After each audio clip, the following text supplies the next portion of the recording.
This episode is sponsored by Calm Mind Behavioral Health Counseling. If today's topic resonates with you, it might be a sign to seek support. Michael C. Thompson, a licensed professional counselor, offers convenient online therapy from the comfort of your home. He specializes in helping individuals navigate anxiety, trauma, and addictive behaviors by fostering self-awareness and self-compassion. This is about empowering you to take control of your life. Schedule a free, no-obligation 15-minute consultation to see if it's the right fit for you. Take the first step at calmmind.life. Hello and welcome to the Mindful Insights podcast. I'm Charlie Michaels, and as always, I am so glad to be joined by my friend and co-host, Michelle Thomas. It's great to be here, Charlie. I feel like we're diving into some really deep waters today. We absolutely are. Today, we're exploring a specific and deeply misunderstood condition, paranoid personality disorder, or PPD. And before we dive in, just a gentle reminder that while we explore topics related to emotional well-being, we are not mental health professionals. This conversation is for educational purposes only. It is not a substitute for therapy or advice from a qualified professional. Please be sure to seek out guidance for your individual needs. That's such an important point, especially with a topic like this. PPD is a term that gets thrown around casually, but the clinical reality is so much more complex and painful than most people realize. Exactly. It's not just about being a little suspicious or worried. It's a pervasive, long-term, and unwarranted pattern of distrust and suspicion of others. The person's entire worldview is filtered through a lens where the motives of others are consistently interpreted as being malicious, exploitative, or deceitful. So, to really understand PPD, we have to start with that core concept, a pervasive pattern of distrust. This isn't a reaction to a specific betrayal. It's an enduring feature of the personality that usually begins by early adulthood and shows up in almost every context of a person's life. It's part of what's known as the Cluster A group of personality disorders, which are often described as the odd or eccentric cluster. I've always found that odd, eccentric label to be a bit, clinical and cold. It describes how someone might appear from the outside, but it doesn't capture the internal experience at all. It feels like we're looking at someone through a telescope instead of trying to understand what the world looks like from their perspective. That is the perfect way to put it, because from their perspective, the distrust isn't odd at all. It feels completely logical and justified. They don't see their thought patterns as the problem. They see the world as a genuinely hostile and dangerous place. This is what clinicians call being egocentric. The traits are perceived as a natural part of oneself. And that right there is the central challenge, isn't it? If you believe your distrust is a rational response to a dangerous world, why would you ever seek help to change it? Offers of help would just feel like another trick. Precisely. To get more specific, the DSM-5, which is the diagnostic manual, lays out several key features. A person with PPD consistently suspects, without real basis, that others are harming or deceiving them. They become preoccupied with unjustified doubts about the loyalty of friends, family, or partners. I'm imagining how exhausting that must be to live in a state of constant hypervigilance, relentlessly scanning every interaction for a hidden threat. It's like being a detective in a mystery where you're the only one who believes a crime is being committed. And that detective work involves a key cognitive distortion, reading hidden, demeaning, or threatening meanings into the most benign remarks or events. A casual compliment is decoded as sarcasm. A simple question is heard as an interrogation. Right, I was reading a fantastic example of this. An offer of help with a difficult task isn't seen as a kind, supportive gesture. Instead, it's interpreted as a condescending maneuver to highlight your incompetence. The message received isn't, "Can I help?"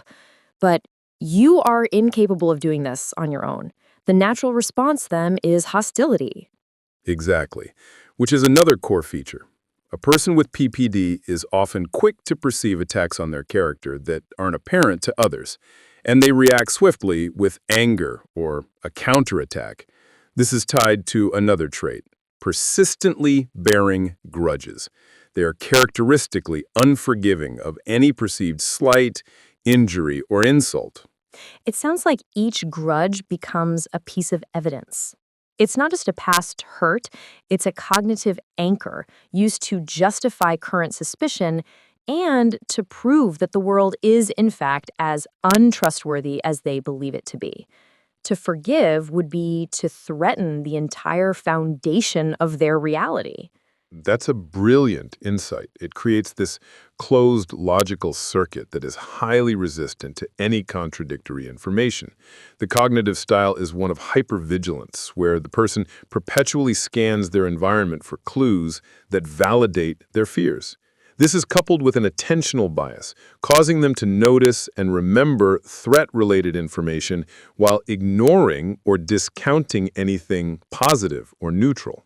It's a feedback loop. The belief in a threatening world makes you look for threats. And when you're looking that hard, you'll inevitably find something or misinterpret something that confirms the belief. It's a system designed to perpetually find the evidence it seeks. And this process is driven by some specific cognitive distortions. There's mind reading, the unwavering assumption that others are harboring malicious intentions, and there's personalization, the belief that neutral events are directed personally at them. A whispered conversation across the room isn't just a conversation, it's assumed to be about them. It's a profound and painful way to exist. Every interaction is a potential trial, every person a potential enemy.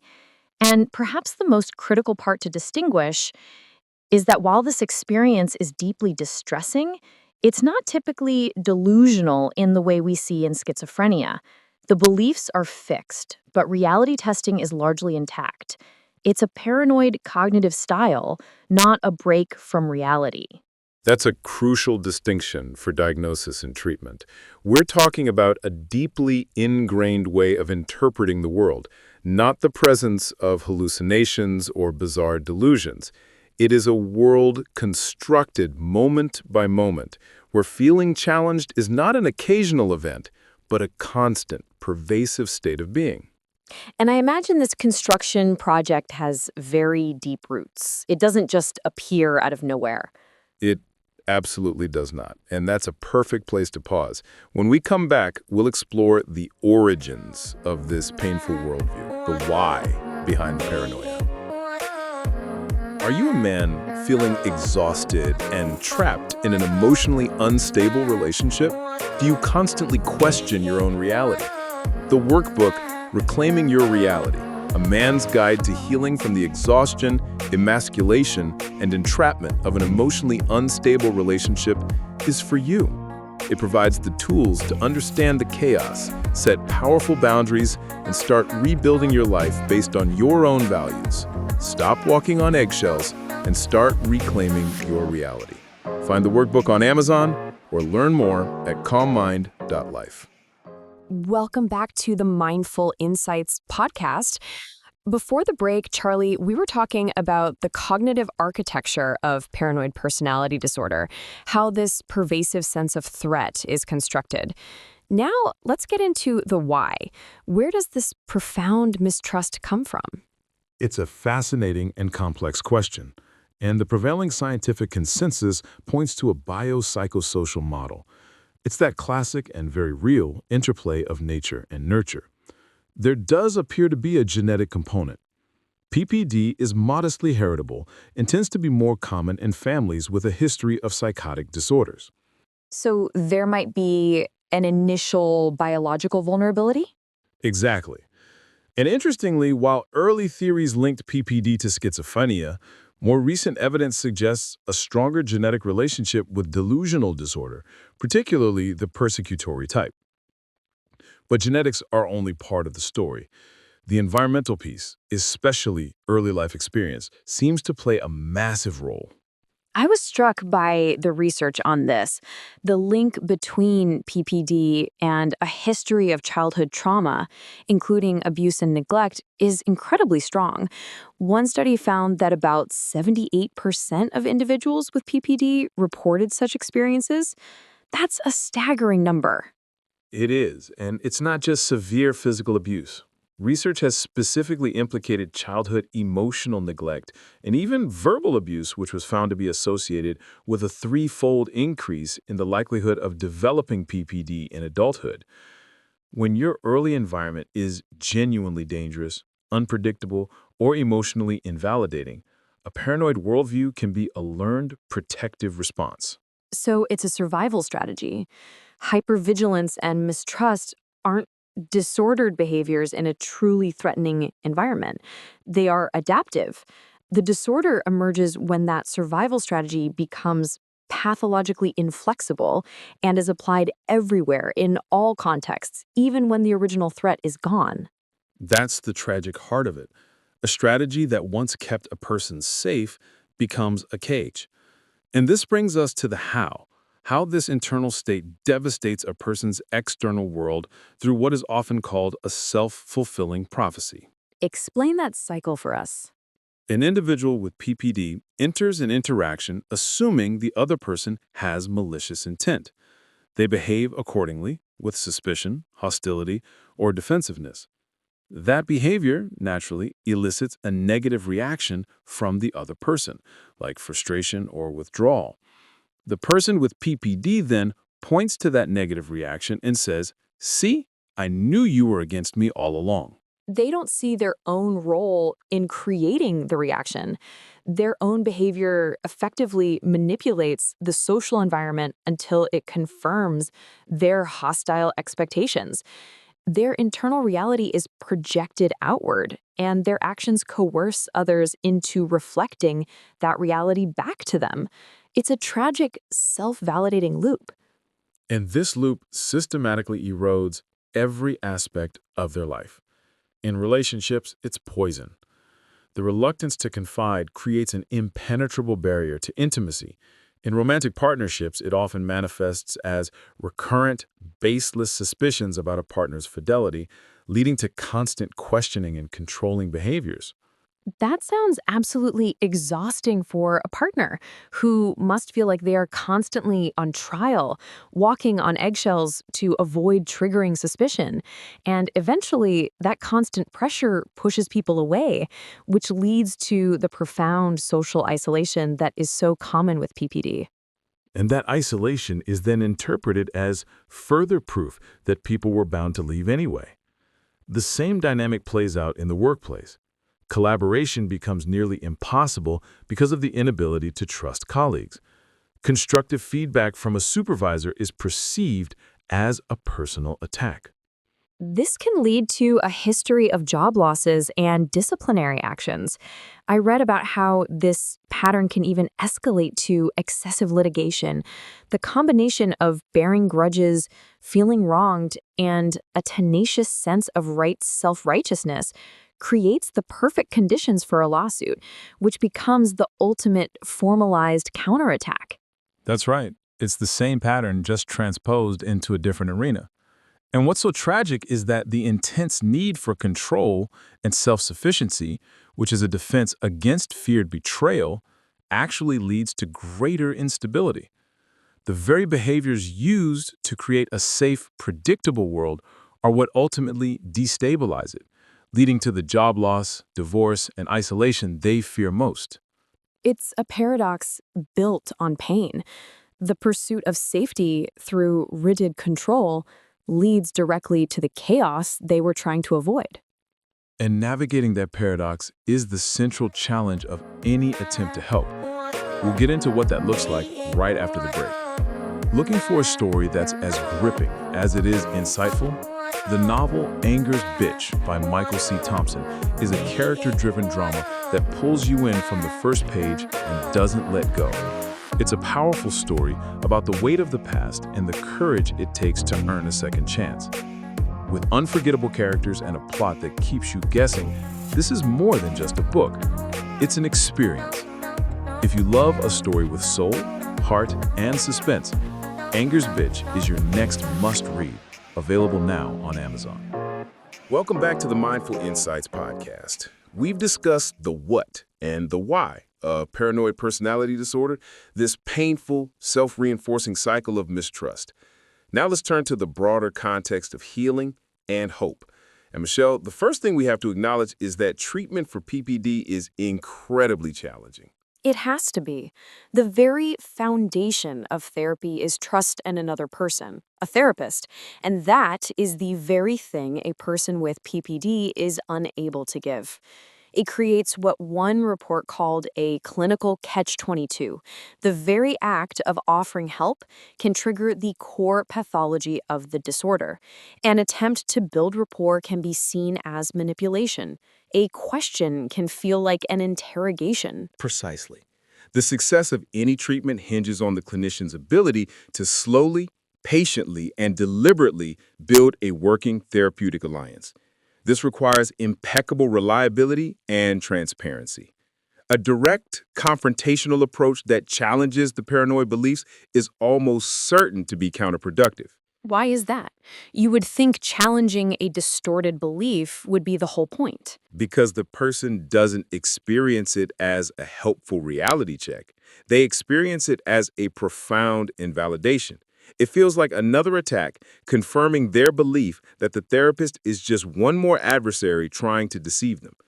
This will likely trigger that characteristic hostile response and lead them to quit therapy altogether.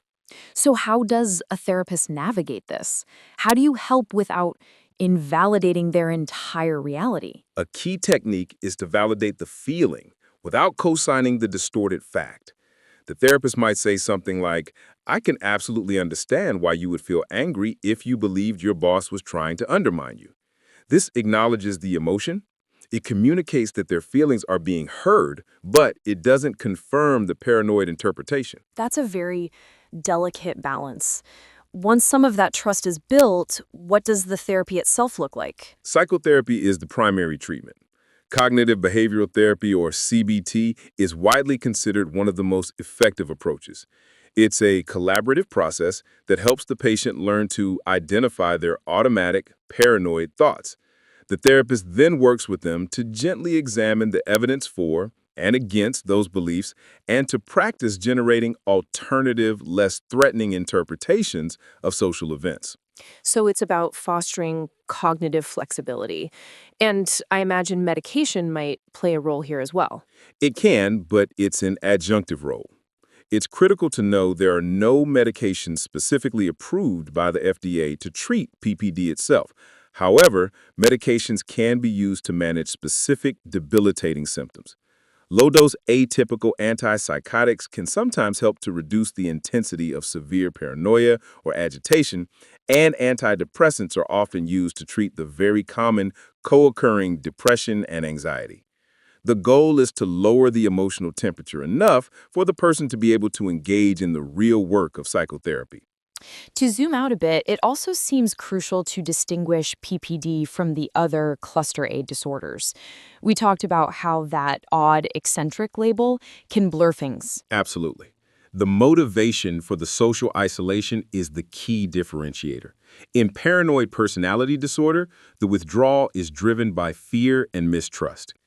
In schizoid personality disorder, it stems from a fundamental lack of interest in social connection and apathy. And in schizotypal personality disorder, it arises from intense social anxiety combined with more prominent cognitive and perceptual distortions like magical thinking or unusual perceptual experiences. Fear, apathy, or eccentricity. Understanding that core driver changes everything about how you'd approach treatment. So, what's the big picture here? What is the final takeaway for our listeners? I think the most important message is that paranoid personality disorder is a condition born of profound pain, deeply linked to trauma and adversity. It is not a moral failing or a simple character flaw. It is a rigid, protective shell that was likely built in response to a world that felt genuinely unsafe. And while that shell may have served a purpose once, it has now become a prison, leading to the very isolation and rejection the person fears most. But, and this is the hopeful part, while the prognosis is considered guarded and treatment is a long, difficult road, improvement is possible. The goal isn't necessarily to cure the personality, but to reduce the intensity of the paranoia and limit its devastating impact, helping the person build coping skills and find a life that feels safer and more connected. Exactly. It's about helping them learn that while the world can be uncertain, it doesn't have to be a constant threat. It's about finding a life that is no longer defined by fear. A powerful and hopeful place to end. It is. We'll be back with our final thoughts right after this last message. Do you ever feel adrift? Unsure of what you truly want out of life? The latest post on the Mindful Insights Substack explores how to reconnect with what truly matters. It's about moving beyond societal expectations and discovering your own authentic direction. To help you on this journey, there's a free value clarification exercise available at calmmind.life. It's a powerful tool to help you identify your core principles and start building a more meaningful life today. Visit calmmind.life to get started. It's just so essential to approach these topics with this level of nuance and compassion, Charlie. Understanding the why behind the behavior transforms judgment into empathy. I couldn't agree more. And that's our goal here, to shed a little light and foster a little more understanding for ourselves and for others. Thank you, as always, for lending your voice and your insights, Michelle, and thank you to our listeners for joining us. You've been listening to the Mindful Insights podcast. If this episode resonated with you, please consider subscribing and maybe share it with someone you think might need to hear it. You never know who you might be helping. Until next time, be kind to your mind.